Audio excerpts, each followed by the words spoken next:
Hello guys, welcome to a new vlog. तो सुबह सुबह किचन की हालत तो दिख ही रही होगी। आज व्लॉग हम शुरू कर रहे हैं बिल्कुल सुबह सुबह। तो किचन की ये हालत है। और ये देखो, मैं अपना पराठा बनाने जा रही थी, तो फिर मैंने सोचा वीडियो शूट कर लूं, क्योंकि बहुत लोगों के साथ क्या होता है, आलू का पराठा बनाते हैं ना, तो समझो आलू का पराठा बनाने के नाम से ना उनको इतना डर लगता बहुत ज़्यादा। और वो गोल पराठा बनाने में भी डरते हैं कि किस तरह हम आलू का गोल पराठा बनाए, फट जाता है, ये वो दुनिया भर की इशू रहते हैं। तो आलू का पराठा बनाने के नाम से या कोई स्टफिंग वाले पराठे बनाने के नाम से ना, तो लोगों को ऐसा डर लग जाता है कि पता नहीं कितना बड़ा काम दे दिया। तो मैं आज एक ऐसा तरीका बताऊंगी जिससे आपका पराठा फटेगा भी नहीं और स्टफिंग बहुत अच्छे से अंदर रहेगी। तो चलिए बनाना शुरू करते हैं। यहाँ पर आप मेरे चकले, बेलन और सरफेस पर मत जाइएगा, क्योंकि मैं उससे पहले बाकी के पराठे बना चुकी थी, तो बहुत ही ज़्यादा आटा गिर रहा था, आटा पतला था, तो पराठे बनाने में पतला आटा ही लगता है। तो यहाँ पे मैं एक गोल मतलब पूड़ी जैसा बना लूँगी, उसके बाद मैं घी लगा रही हूँ। तो ये ऑप्शनल है, आप लगाना चाहें तो लगा सकते हैं और नहीं तो ऐसे ही स्टफिंग इसमें भर सकते हैं। पर घी लगाने से क्या होता है, थोड़ा सा क्रिस्पी बनता है। और यहाँ पे मैं देसी घी का पराठा बना रही थी, तो आप रिफाइंड भी यूज़ कर सकते हैं, या फिर जो भी आप कुछ भी खाते हैं तो वो आप इसमें यूज़ कर सकते हैं। तो मैंने यहाँ पे देखो इस तरह से इसको पूरी तरह अच्छे से पूरा एक इक्वल शेप में करके प्लेन कर लेना है। तो आप हाथ से या स्पून की सहायता से किसी भी तरीके से अच्छे से बिल्कुल इसको इक्वल कर लेना है। और उसके बाद हमें इसको इस तरह फर्स्ट फोल्ड करना है, सेकंड फोल्ड हमें नीचे से फिर करना है, और फिर उसके बाद ये थर्ड फोल्ड, और उसके बाद लास्ट फोर्थ फोल्ड। ये फोल्ड करने के बाद बस हमें हाथ से अच्छे से थोड़ा सा प्रेस कर लेना है, और फिर इसमें सूखा आटा लगा के थोड़ा सा, आप चाहे जिस तरह आप कंफर्टेबल हो, आप आटा चकले पे लगाना चाहते हैं या फिर अपनी रोटी को ही उधर लेके लगाना चाहते हैं, तो इस तरह सूखा आटा लगाइए। और मैं देखो बहुत ही प्रेशर से बेल रही हूँ, फिर भी पराठा बिल्कुल नहीं फट रहा है। और ये मैंने स्क्वायर शेप का पराठा बनाया है। तो जिनके पराठे गोल नहीं बनते, जिनको दिक्कत है कि गोल पराठे नहीं होते, तो वो स्क्वायर शेप का भी बना सकते हैं। ऐसा कुछ नहीं है, स्क्वायर शेप का पराठा बहुत ही अच्छा लगता है, देखने में भी अच्छा लगता है और फिर बनाने में भी इजी होता है। कोई आपको टोंट नहीं करेगा कि आपका पराठा गोल नहीं है। बहुत ही अच्छा स्क्वायर शेप का पराठा मेरा बन के तैयार हुआ था। यहाँ पे आपने देखा होगा कि मेरे पराठे में बहुत ही ज़्यादा स्टफिंग होने के बावजूद भी नहीं फटा है, और बड़ी बड़ी प्याज भी मैंने डाली थी मोटी मोटी, फिर भी मेरा पराठा कहीं से नहीं फटा है और बहुत ही अच्छा बना है।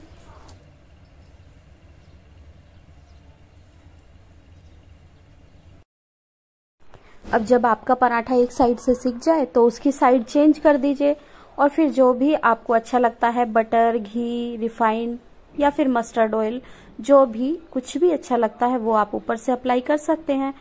तो उसके बाद फिर दूसरी साइड पे भी वही सेम प्रोसेस, आपको जो भी चाहिए वो लगा सकते हैं। और देखो कितनी स्टीम निकल रही थी, और पराठा मेरा बहुत ही अच्छा बना था, सच में बहुत अच्छा बना था। कहीं से आप सामने देख ही रहे हैं, कहीं से कोई स्टफिंग मेरी बाहर बिल्कुल भी नहीं निकली है। तो सारे ही पराठे मैंने सुबह जब मेरे हस्बैंड ड्यूटी गए, मैंने सबको नाश्ते में दिए, सभी पराठे मैंने स्क्वायर शेप के ही बनाए और सेम इसी प्रोसेस पे ही बनाए थे। तो बिल्कुल भी आपका पराठा नहीं फटेगा, आप इस तरह बना के देखना। और एक फायदा और होता है स्क्वायर शेप के पराठे में, आपका जो स्टफिंग है ना वो इवन रहती है, कहीं भी अनइवन नहीं रहती। राउंड शेप के पराठे में क्या होता है, हम राउंड पोर्शन पे ही प्रेशर देते हैं उसको, तो हमारी स्टफिंग इधर उधर हो जाती है। इसमें पूरी स्टफिंग आपकी इक्वल रहती है। तो ये बहुत ही अच्छा एक इसका फायदा है। आप इस तरह बना के देखना कोई भी स्टफिंग वाला पराठा।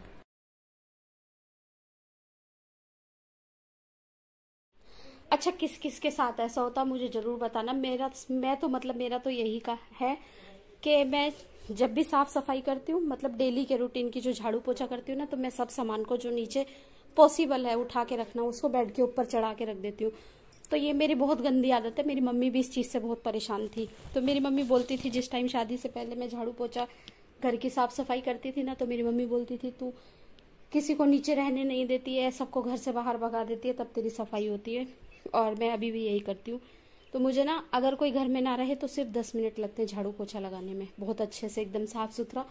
लेकिन घर में कोई रहे ना तो मेरा दिमाग काम नहीं करता बिल्कुल अच्छे तरीके से। तो अभी इस रूम में कोई नहीं है, मैंने चेयर उठा के रख दी और मैं स्टूल भी इसी के ऊपर उठा के रख दूंगी। जो जो चीजें होती है ना तो मैं सोचती हूँ ना सभी चीजें उठा के ऐसे रख दूं।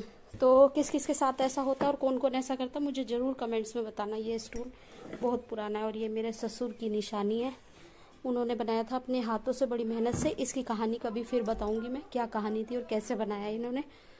तो ये गंदा नहीं है भाई, ये बहुत ही मेहनत की बनी हुई चीज़ है। ये क्या है, कुछ शायद गम वम लगा के उन्होंने फेविकॉल से इस तरह करा है, मुझे नहीं पता। पर लेकिन इसकी जो कहानी ये है और एक और है वो मैं फिर कभी बताऊंगी। बहुत ही इंटरेस्टिंग कहानियां हैं मेरे साथ और मेरे जीवन से जुड़ी हुई, तो वो मैं सब बताऊंगी। लेकिन मैंने सोचा है कि एक बार मेरे 1000 सब्सक्राइबर पूरे हो जाएं, उसके बाद फिर आपको मेरे व्लॉग में एक एक ऐसी चीज मिलेगी कि आप मेरा एक दिन का भी व्लॉग मिस नहीं करोगे। तो ये मैं प्रॉमिस करती हूँ कि मेरे व्लॉग कुछ इस तरह रहेंगे उसके बाद। तो चलो पहले सफाई कर लेते, बात नहीं करते। किचन तो मेरा हो गया है पूरी तरह से क्लीन। फिर मुझे याद आया कि चावल का बैग लेके आए हम, और चावल का डब्बा भी गंदा हो रहा था, तो मैंने इसके चावल सारे इसमें खाली करके पलट लिए हैं। मैं सोच रही हूँ इसको धो के धूप में सुखा दूं अच्छे से, तो ये साफ हो जाएगा और उसके बाद धूप में सूख जाएगा, तब इसमें हम नए चावल भरेंगे। और मैं किस तरह चावल को स्टोर करती हूँ, मेरे चावल में ना एक भी कीड़ा नहीं था। मैं आपको दिखाती हूँ कि मेरे पुराने चावल में 6 महीने हो गए हैं, एक भी कीड़ा नहीं है, एक भी कीड़ा नहीं है, बिल्कुल साफ सुथरे चावल हैं। ये देखो एकदम साफ सुथरे चावल हैं। तो 6 महीने से भी ज्यादा हो गए होंगे मुझे लग रहा है इसको। तो मैंने इसमें एक चीज डाली है, अभी भी शायद यहाँ से आपको दिख रही होगी ये थोड़ी सी। तो मैं बताऊंगी कि किस तरह हम गेहूं, चावल, दाल, चना, मतलब जो भी हमारी इस तरह की राशन के सामान रहते हैं उसको हम कैसे स्टोर कर सकते हैं, और कोई केमिकल भी नहीं रहता, वो हम डायरेक्ट भी ऐसे खा सकते हैं तो कोई नुकसान नहीं देता। तो वो मैं बाद में बताऊंगी, पहले मैं इसको धो लेती हूँ। जब मैं धो के सुखा के चावल भरूंगी ना, जिस दिन स्टोर करूंगी, शायद कल या जो भी हो, तो इस वीडियो में नहीं तो अलग वीडियो में होगा वो, क्योंकि इस वीडियो में इतना सब कवर नहीं हो पाएगा, मुझे सब्जी भी बनानी है और ये धुल के सूखने में भी टाइम लगेगा। तो नेक्स्ट वीडियो में मैं जरूर बताऊंगी किस तरह से मैंने स्टोर किया है और कैसे आपके सामने ही करके दिखाऊंगी। यहाँ पे हम आ गए हैं मार्केट, कुछ जरूरी काम थे, कुछ मेरे भी काम थे और कुछ घर के भी काम थे। तो बस एकदम अचानक मार्केट आ गए। यहाँ पे मेरे हस्बैंड, हमारे कूलर का पंप खराब हो गया है तो वो लेने के लिए आए हैं। तो वो ले रहे हैं, वो टेस्ट करके दिखा रहे हैं कि मतलब ठीक है या नहीं है। तो बस यहाँ पे वो पंप लिया। मेन तो ये हमारा मार्केट आने का यही था कि कूलर का पंप कंपलसरी चेंज करना था, गर्मी बहुत हो रही है। तो बस कूलर का पंप यहाँ से लिया और ये टेस्ट करके भैया हमें दिखा रहे हैं।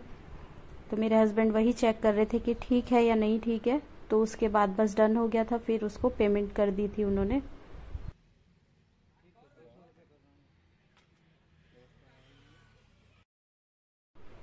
यहाँ पे मैं आ गई हूँ कपड़े की दुकान में और मुझे लेना था अस्तर सूट का लाइनिंग। तो इतने घर में कपड़े होने के बावजूद सेम कलर मेरे पास नहीं था, तो यहाँ मुझे सेम कलर मिल गया और यहाँ मेरा काम हो गया है, जो बहुत ही ज्यादा जरूरी। नमक होगा सेंधा नमक है क्या ये? बड़ा पैकेट नहीं है 1 kg का? वो 2 लीटर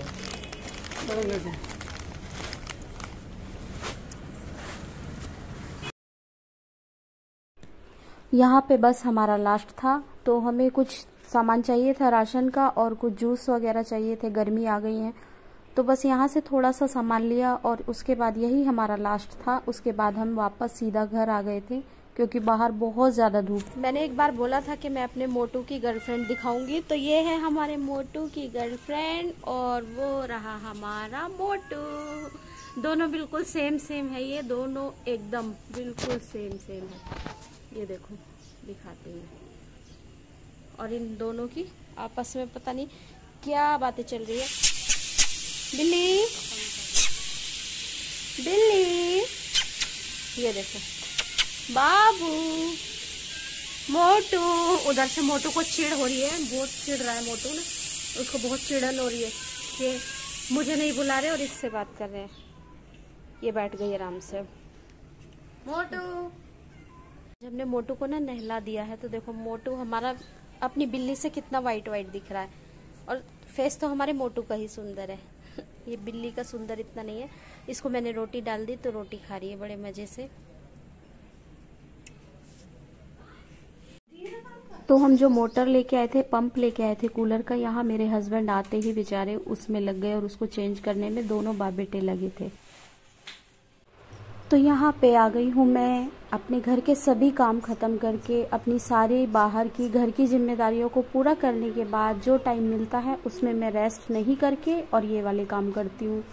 तो ऐसे ही बस दिन भर का मेरा रूटीन रहता है, यही रहता है कि थोड़ी बहुत देर रेस्ट करना है तो करो। और फिर मैं यहाँ पे गाने भी गुनगुना रही थी, जो मेरी आदत है कि मैं काम करते करते ना हमेशा गुनगुनाते रहती हूँ। उससे क्या होता है ना कि मतलब मेंटली मैं डिस्टर्ब नहीं रहती हूँ, तो थोड़ा फ्रेश फील करती हूँ। मेरा दिमाग जो है काम से हटके थोड़ा सा गाने की तरफ रहता है, तो काम कब ख़त्म हो जाता है वो मुझे पता नहीं चलता, तो लोड मेरे ऊपर नहीं पड़ता है। तो बस मुझे इसमें खुशी मिलती है और फिर मुझे अच्छा लगता है। तो यहाँ पे ये ब्लाउज़ अर्जेंट देना था मुझे शाम को, तो मैंने रेस्ट बिल्कुल भी नहीं किया, खाना खाया और फटाफट अपने काम की तरफ लग गई। और जब मेरे पास काम का प्रेशर रहता है ना, तो मैं फिर रेस्ट के लिए नहीं सोचती, बस यही मेरा रहता है रूटीन, और मैं फटाफट अपने काम की तरफ लग जाती हूँ। तो यहाँ पे आप हमारे मोटू को देखो, इसके भी अलग अलग तरीके रहते हैं लेटने के। ये देखो किस तरह से लेटा हुआ है, और एकदम जैसे किसी ने इसको स्टैचू करके छोड़ दिया हो ना, वो इसकी पोजीशन है। तो मेरे छोटे बेटे ने इसको ऐसा कर दिया, और वो जब तक नहीं हिलाएगा ना तो ये हिलेगा नहीं। और ये सोया नहीं है, ये जगा हुआ है। इस तरह ये इसके खेलने के तरीके हैं। और जब इसको मस्ती चढ़ती है ना, तो उसका पूछो मत, मुझे घूर रहा है ये, क्योंकि मैं इसकी वीडियो बना रही हूँ। और जब इसकी वीडियो बनाते हैं ना, तब ये मुझे ऐसे ही घूरता है। तो बिल्कुल साइलेंट पड़ा हुआ है, और अब हम इसके साथ मस्ती करेंगे। इस टाइम को हम इंजॉय करते हैं इसके साथ, और इसको भी अच्छा लगता है, हमें भी अच्छा लगता है। बस इसी के साथ साथ अब मैं वीडियो एंड करती हूँ। अच्छी लगे तो प्लीज़ लाइक, शेयर और सब्सक्राइब जरूर कर देना। मिलते हैं नेक्स्ट वीडियो में। Bye bye.